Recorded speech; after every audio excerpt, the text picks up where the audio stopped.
Mitra bisnis, PDIP telah melanjutkan gugatan kepada KPU di Pengadilan Tata Usaha Negara atau PT-UN meski MK telah menolak semua gugatan dalam sengketa Pilpres kemarin. PDIP menilai perbuatan KPU menerima Gibran sebagai calon wakil presiden adalah melanggar hukum karena mengesampingkan usia minimum cawapres 40 tahun yang masih tertulis di peraturan KPU dan belum direvisi. Nah, apa komentar Anda mitra bisnis mengenai PDIP yang masih bersikeras menuntut KPU di PT-UN mengenai Pilpres ini? Di 633-9160 atau WhatsApp call di 0816-924-924. Kalau saya boleh pendapat gini Bu ya, saya pemilu kali ini benar-benar ngeliat di TV juga tuh yang kata apa, suami istri saling bunuh ya. Hanya masalah pemilihan, beda pilihan itu sayang sekali Bu ya. Pemilu kali ini tuh banyak masalah ya.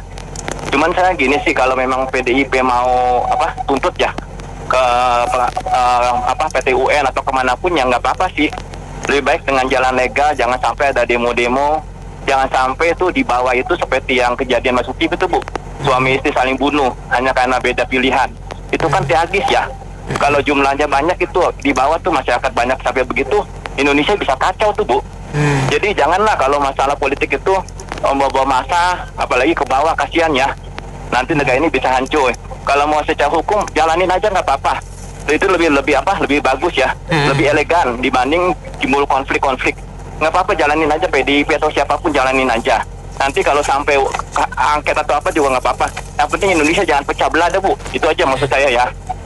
Kalau Pak Gibran dan Pak Prabowo saya harap sih bisa memimpin Indonesia dengan sebaik-baiknya Bu ya. Karena ekonomi Indonesia sekarang tuh kayaknya juga ekonomi dunia kan lagi nggak bagus ya. Iya. Saya lihat tuh banyak tuh manusia silver, manusia badut, sekarang makin banyak itu. Pemulung yang udah tua juga makin banyak. Itu mereka lebih diperhatikan deh Bu. Jangan ngurusin politik mulu. Itu aja deh Bu, makasih. Saya bingung sama PDIP, kenapa baru udah selesai MK keputusan final, kenapa baru sekarang gitu. Harusnya sebelum pemilihan presiden gitu loh, harus diteruskan gitu loh. Tapi kenapa baru sekarang baru dikomplain gitu loh. Terima kasih. Menurut saya PDIP kali ini harus melakukan satu introspeksi besar-besaran. Jadi dari sikap-sikap, perilaku, tingkah laku, ucapan yang harus lebih hati-hati dan lebih bijaksana, serta tidak perlu terlalu pede. Terus strategi-strateginya sama, kadang apakah karena terlalu besar itu sehingga ada kader-kader tertentu yang asal ngomong, komandonya itu tidak dari satu komando yang benar. Apakah itu suaranya pribadi atau mewakili daerah-daerah, DPC dan lain sebagainya. Terus berikutnya itu adalah memang yang sebelumnya itu, penelpon sebelumnya itu ngomong benar.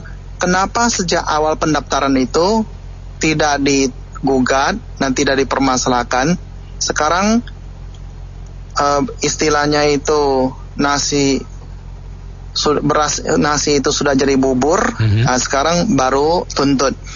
Ya, namun saya sebagai warga negara tetap saja apresiasi ya usaha-usahanya. Mengapa? Karena seperti kemarin hakim juga ada 3 orang yang beda pendapat. Artinya memang ada kekurangan-kekurangan yang harus diperbaiki, dan mungkin ya PDIP mengajukan gugatan seperti itu juga tujuannya ingin mengkonfirmasi dan agar pemimpin-pemimpin sekarang dan yang terpilih itu juga mengetahui bahwa di situ masih terdapat hal-hal kekurangan yang cukup mendasar yang harus diperbaiki lagi ke depannya. Jadi menurut saya PDIP sebagai partai besar pemenang sebelum-sebelumnya itu kali ini harus introspeksi dan perbaiki besar-besaran strateginya, kapan harus menggandeng, kapan harus berkoalisi dengan partai lain, jangan terlalu tinggi hati atau angku. Iya, kalau saya bilang ya dari sudut pandang saya ya, saya ngerasa PDIP ini nggak mau legowo gitu loh, masih berpikir dia yang paling hebat, dia yang paling harusnya menjadi pimpinan gitu loh. Dalam arti kata harusnya calon dia si Ganjar yang harus jadi presiden, karena dia merasa di pemilihan DPR MPR itu dia bisa dapat menang. Kenapa pilihan dia nggak bisa menang gitu kan? Nah, terus kedua bukannya putusan MK itu harusnya lebih tinggi ya dibandingkan putusan pengadilan lainnya gitu kan.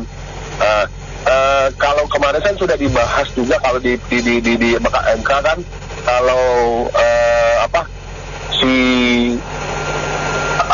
KPU dan Bawaslu itu kan adalah melaksanakan putusan MK yang lebih tinggi pada putusan perundang-undangan yang ada di KPU kan.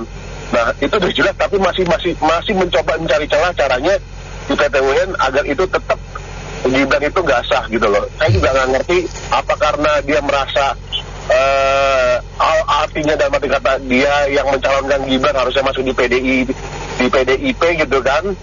Tapi kan bahasanya sekarang kan berbeda nih gitu kan.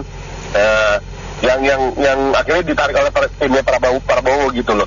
Nah, makanya saya bilang nih kalau dibilang kayaknya PDI itu pengen masih berkuasa gitu loh, ya kan, di Indonesia ini pengen bahwa Soekarno itu terutama dari Bu Mega adalah harus turunannya Soekarno yang berkuasa, tidak bisa tidak. Nah ini kalau bisa dibilang kalau bilang kata nepotisme segala macam, ya nepotisme itu sebenarnya sudah terlihat dari PDIP juga gitu loh, ya kan, dari Megawati ada pada ketua MPR-nya Puan Maharani, itu bukan nepotisme bahasanya seperti itu, ya kan.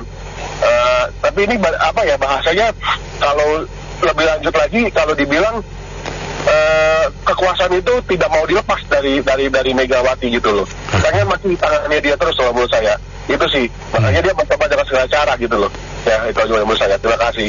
Ya, yang pertama saya juga sepakat itu kan KPU juga di satu sisi melaksanakan keputusannya MK. Pas keputusannya MK itu mau etis nggak etis, ibaratnya yang jelas itu sah. Itu yang pertama. Yang kedua, ini kan ya memang juga PDIP kan punya hak juga maju, dan mereka memajukannya itu ke PT-UN kan memang sebelum keputusannya MK kan. Jadi bukan habis keputusan MK dia majuin kan, sebelumnya dia belum tahu sebenarnya. Dan sedikit keputusan MK kemarin nggak ada nyebut kalau Gibran nggak sah juga, yang disebut adalah pemilu ulang di beberapa part. Jadi Gibran itu ya tetap sah, memang MK tetap dengan yakin keputusan nomor 90-nya itu gitu loh. Jadi ini menurut saya sih kalau pergi takut ke MK itu juga nggak jadi, mestinya memajukan ke PDIP. Lihat aja hasilnya seperti apa, itu hanya PDIP. Terima kasih. Ya Ibu Mega ya udahlah legowo aja gitu ya kan, namanya yang udah disahkan sama MK. Ya seharusnya KPU ya sebenarnya tuh harus di cross check lagi, kenapa itu di bawah umur kok bisa diliwatkan gitu. Dan kalau bisa ya pemilu 5 tahun yang akan datang janganlah sampai terjadi begini lagi. Jadinya kan kejadiannya crowded jadinya. Sampai ke MK lah, itulah. Ini harus diperbaiki. Dan saya minta juga 5 tahun ke depan, kalau bapaknya yang masih berkuasa, jangan sampai anaknya dicalonin jadi presiden atau wakilnya juga nggak boleh itu. Otomatis ya, kalau anaknya dicalonkan otomatis ya, bapaknya pasti ngedukung lah dengan segala cara. Misalnya ya, kayak kita punya anak mau masuk ABRI, kan bagaimana cara pun mau masuk polisi, bicarakan bagaimana aja gitu, dengan entah pakai duit, entah pakai apa, kan yang penting anak saya goal gitu. Inilah yang terjadi di Indonesia ini. Nah ini saya pemilu udah ngikutin beberapa kali, 8 kali ada kali apa 9 kali. Ini nggak aneh terjadi seperti begini Bu. Ini karena terjadi begini jadinya, ya jadi calon lawannya dianggapnya ya curang lah, begitulah. Begini itu yang terjadi. Semoga yang 5 tahun yang akan datang jangan sampai terjadi begini lagi. Terima kasih.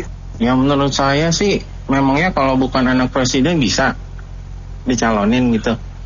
Kan harus lewat partai politik juga gitu loh. Bukan berarti gara-gara dia anak presiden pasti bisa. Kalau nggak anak presiden pasti bisa juga. Nggak juga. Itu kan emang udah mereka konsiliasi akhirnya mengajukan nama itu. Jadi bukan berarti anak presiden atau anak pasti bisa, belum tentu. Udah itu menurut saya ini DPR dari dulu kemana aja, gitu loh. Dia nggak mau menyempurnakan undang-undang pemilunya. Sekarang baru teriak-teriak, udah ada apa yang merugikan dia, baru dia teriak-teriak. Nah, kalau kedepannya apakah mau diperbaiki juga sama perampasan aset tuh? Itu nggak dikejar-kejar, sementara yang ini dikejar-kejar. Saya nggak tahu. Dia nggak peduli menang. Dia bilang nggak peduli. Kita bukan soal menang atau kalah, atau beneran peduli menang atau kalah gitu loh. Yang buat rakyat itu nggak diurusin gitu loh. Oke, makasih. Tuntutan dari PDIP, dan PDIP itu diwakili, yang nuntutnya ini ya Mbak Mary, diwakili oleh Profesor Gayus Lumbun. Profesor Gayus Lumbun ini mantan hakim di Mahkamah Agung, artinya orang yang berbobot juga, namanya profesor. Terus itu yang pertama ya. Yang kedua, di dalam kehidupan bernegara ini saya membahasnya dari aspek keorganisasian ya Mbak Mary. Organisasi terbesar di dalam satu wilayah disebutnya negara. Kalau organisasi terkecil di dalam satu wilayah disebutnya keluarga. Jadi di dalam negara yang besar itu organisasi-organisasi lain kan. Tetapi dalam hal moral, siapapun yang salah, apapun lembaganya, apapun jabatannya, kalau salah ya harus ditindak, tidak hanya korupsi. KPU ini termasuk lembaga yang salah, selain MK yang MK 90 itu. Nah, sementara saya mau menilai PDIP ini juga harus dievaluasi. Jadi saya sempat mendengarkan si Ibu Irma Suryani Caniago. PDIP itu ketika menjadi oposisi bagus dia katanya, kata Ibu Irma Suryani ini. Tetapi ketika dia menang, diem juga dia kayak kura-kura. Saya sepakat dengan itu. Tapi janganlah kita membahas PDIP itu dari figurnya, Ibu Megawati lah, Puan lah. Beliau-beliau ini harus dievaluasi. Kalau jasa-jasanya besar, ya berikan penghormatan itu. Tetapi kita bicara NKRI, yang kurang bagus ini ya diganti, dievaluasi. Tetap berikan penghormatan atas jasa-jasa besarnya, keberaniannya, perjuangannya. Berikan apresiasi.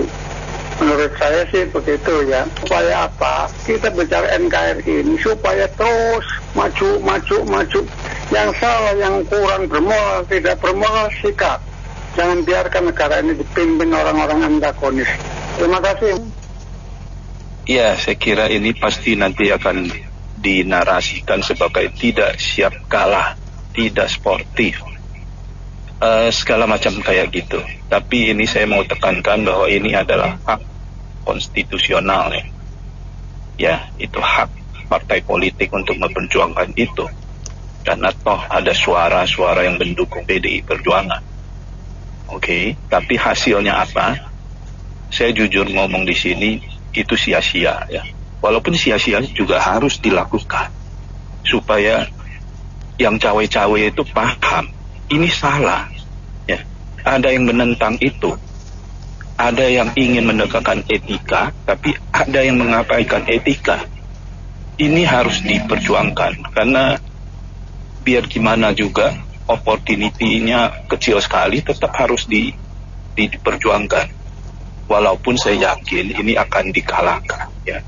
Hakim Mahkamah Konstitusi yang bisa diartikan sebagai setengah dewa itu aja nggak bisa tembus ya, walaupun bukti-buktinya sudah banyak, apalagi sekelas hakim PT UN ya.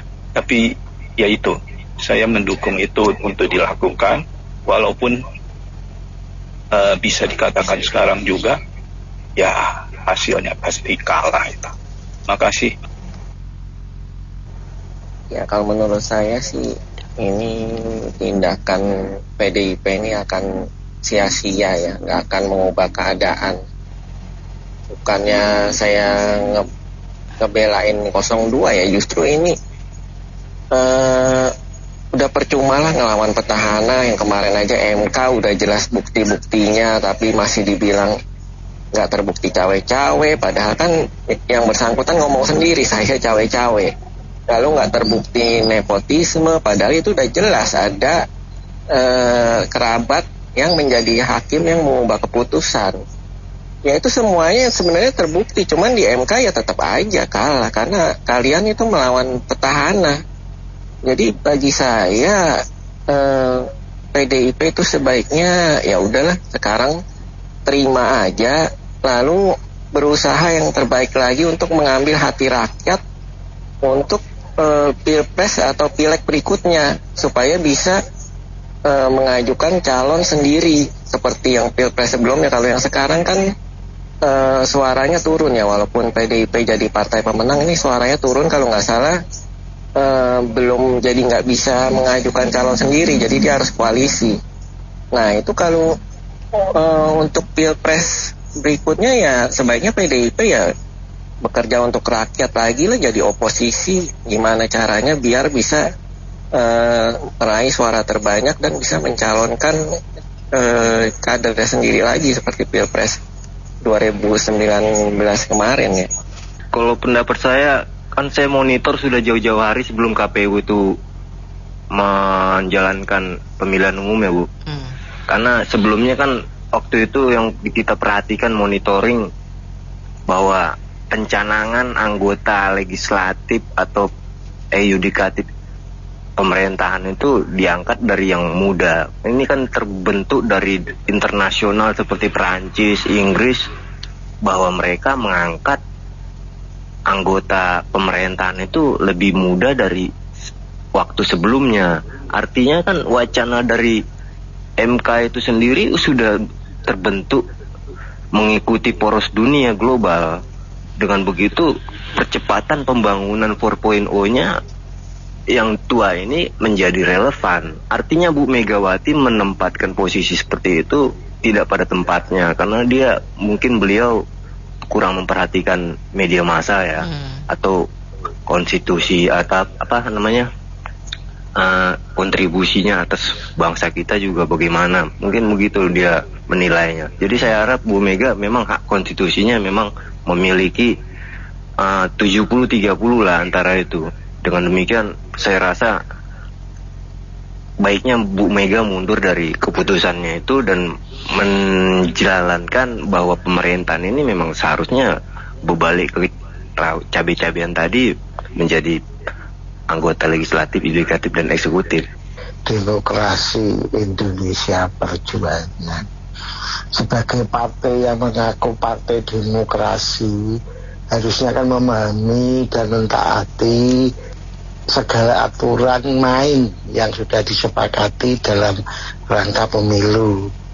Ya kemarin ketika ada ketidaksesuaian ketika pencalonan Mas Gibran, harusnya dia kalau tidak terima segera menggugat, melapor ke Bawaslu atau menggugat ke PT UN. Itu kan ada masa kadaluarsanya. Kalau sudah dianggap tidak ada sanggahan berarti kan sah. Nah, itulah yang berlaku kaitannya dengan keadilan seperti itu. Kalau tidak ada batas sanggah itu kan berarti nggak ada kejelasan.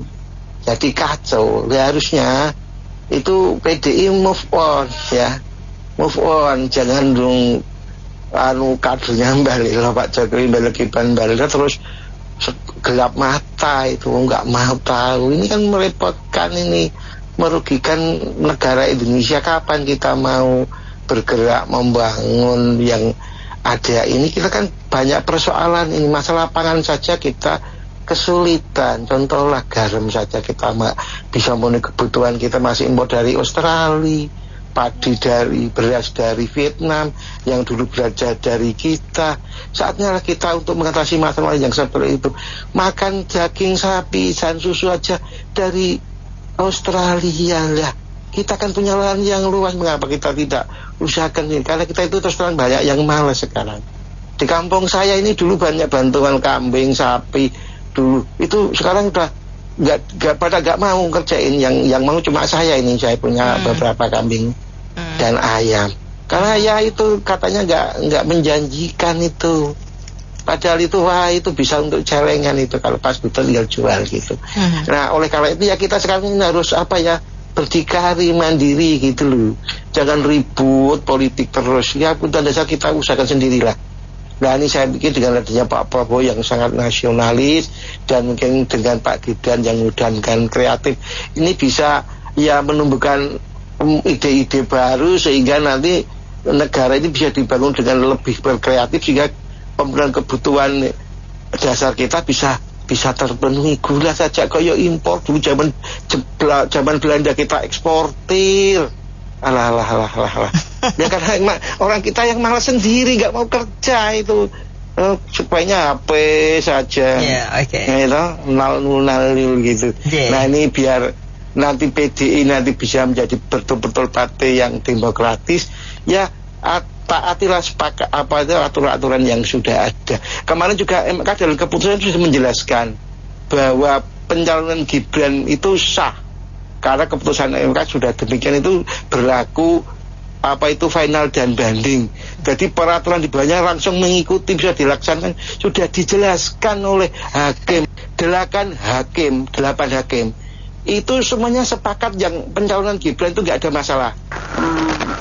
Mungkin kalau PDIP nanti sebagai partai oposisi ya seperti itu, banyak kritik-kritik gitu, jadi masyarakat nggak usah baper. Makasih ya. Iya, kalau pendapat saya sendiri nih ya, itu sih yang sudah lewat aja. Semua juga udah setuju kan. Cuman yang ditakutin Ibu Mega mungkin kedepannya lagi 5 tahun. Jadi caranya kayak gini juga, cara licik, terus langgar hukum, terus main tunjuk siapa langsung jadi apa. Saya rasa sih kayak begitu. Karena kalau untuk menang mereka tuh udah nggak pikirkan ya. Cuman takutnya ke depan lagi 5 tahun nih seenak jidat gitu. Dari mesin berkuasa seenak jidat. Si A jadi ini, si B ini, banyak kan orang dia gitu. Kalau pendapat saya sih kayak gitu. Ya kalau menurut saya mah nenek-nenek ya lebih baik jadi sepuh aja ya daripada cerewet-cerewetin gitu loh. Nah kalau ini kan proses demokrasi udah jelas, 96 juta yang mencoblos ya dengan kesukaran hatinya. Kalau toh dia mau melanjutkan ke PT-UN ya silakan. Nanti setelah habis dari PT-UN kalau bisa ke ini aja, ke FIFA atau ke KUA aja, ke KUA gitu loh. Jadi menurut saya udah selesai di MK, udah selesai bagaimana ngebangun negeri ini.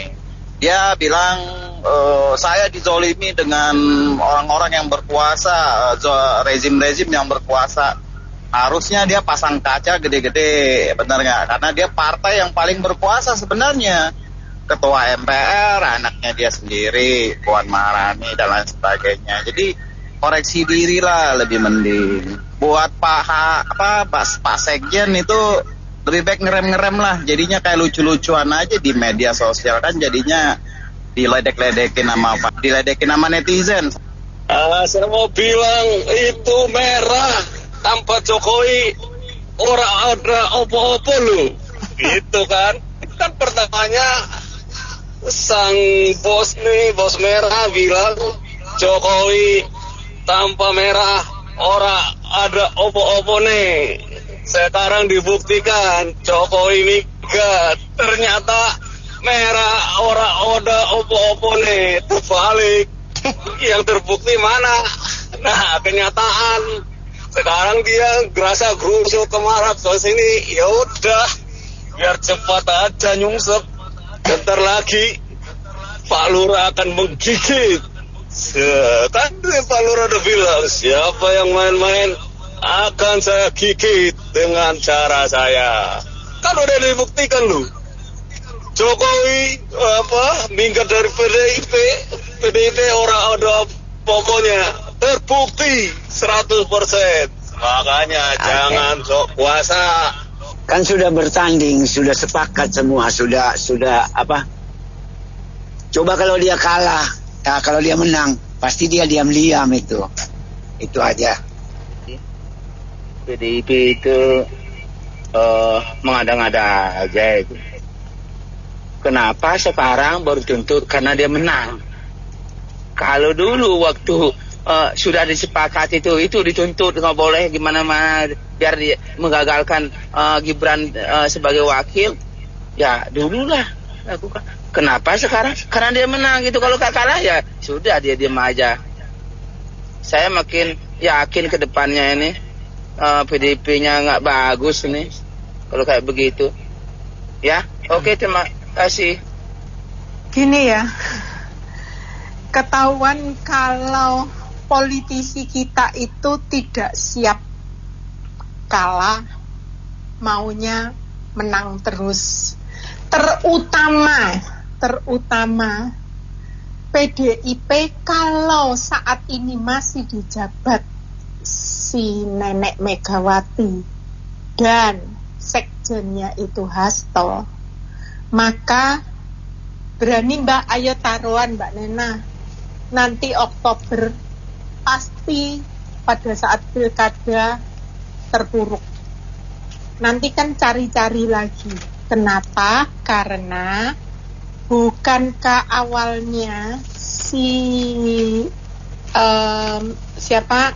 Mbak Puan itu udah mengatakan kalau MK menyetujui Gibran, menyetujui umur di bawah 40, maka PDIP mau ambil Gibran. Jadi sebenarnya yang mau ngambil Gibran itu bukan hanya Golkar, tapi PDIP, lalu Anies juga. Jadi kalau sekarang teriak-teriak, kita yang ngikutin berita itu tinggal ketawa dan mengetahui dengan banget bahwa bagaimana mereka itu sebenarnya sifatnya. Tapi nggak apa-apa lah Mbak, daripada PDIP bergabung dengan Gibran atau Pak Prabowo, mendingan jangan deh. Kenapa? Karena sejarah baru saya tahu kalau saat PDIP berkuasa atau Nenek Megawati jadi presiden, itu ternyata Bilitan, Sigitan, dan Pulau Nipa, ketiga pulau itu lepas. Dan celakanya padahal pada saat Nenek Megawati itu berkuasa jadi presiden 2 tahun, itu dari menggulingkan Gus Dur dengan bersama Megawati, dan prestasinya juga nggak bagus, tapi ditutupin oleh TNI dan polisi. Tapi saat ini selalu menyalahkan dan memaki-maki TNI dan polisi. Itu aja, makasih. PDIP tampaknya sedang pusing. Itu kan permintaan ke PT UN itu sudah lama sebelum keputusan dari MK. MK sendiri sudah membahas itu, bahwa peraturan di KPU itu ada di bawah posisi undang-undangnya itu kalah dengan keputusan MK yang memperbolehkan usia 40 tahun ke bawah asalkan pernah menjadi kepala daerah. Jadi itu salah kaprah. Jadi dibiarkan sajalah itu. PDIP memang sedang sakit. Terima kasih. Madam Ibu Mega sudah memasuki post-power syndrome, di mana sudah sekian lama beliau merasa dia adalah pewaris Indonesia alias dari Presiden pertama RI Bapak Soekarno. Tapi karismanya dan segala macamnya belum, menurut saya masih jauh. Tapi beliau ini selalu merasa nggak bisa, akulah pewaris utama dan Indonesia harus sepanjang masa ada di tangan keluarga turunan saya. Nah, itu yang saya sebut post-power syndrome. Tanpa mempertimbangkan ya secara netral siapa yang terbaik buat bangsa Indonesia. Itu tidak dipertimbangkan lagi. Terima kasih. Begini, Indonesia tuh ribut mulu. Kenapa? Pertama, banyak partai. Kedua, masing-masing bilang dia yang hebat, dia yang dia benar, ya pokoknya paling itulah.